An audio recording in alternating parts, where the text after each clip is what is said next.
What's going on, guys? This is me, Mehdi Shakil, and you are watching SSTec tutorial. So guys, in this video I'm going to show you that how you can add a add-on domain into your Namecheap web hosting. Here in my screen you can see my Namecheap dashboard, and here I have two domains, this medishakil.com and takegearbd.com.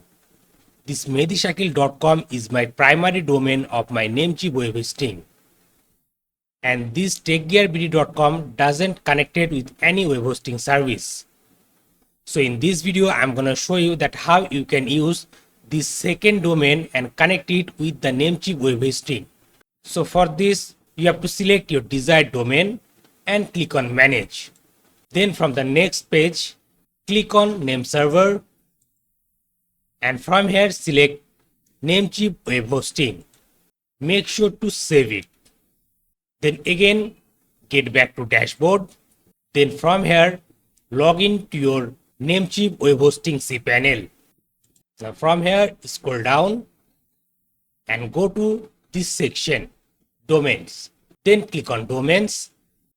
Then click on create a new domain. Now here you need to write your new domain name. So here I'm going to type takegearbd.com. Then by default this two field will automatically fill up. You don't need to change anything else on there. Then click on submit. Then it should take a moment to create the add-on domain to your Namecheap web hosting. And guys, here you can see my new domain, takegearbd.com. So guys, like this you can create or add a add-on domain to your Namecheap web hosting. That's all for today. I hope you like this video. If you really like this video and enjoyed this video, then please give it a big thumbs up and share this video with your friends. And guys, if you're new to this channel, then please do subscribe this YouTube channel and don't forget to press the bell icon to get all the latest upcoming video tutorial notification. I'm Mehdi Shakil, you're watching SSTec tutorial, and I'm signing out.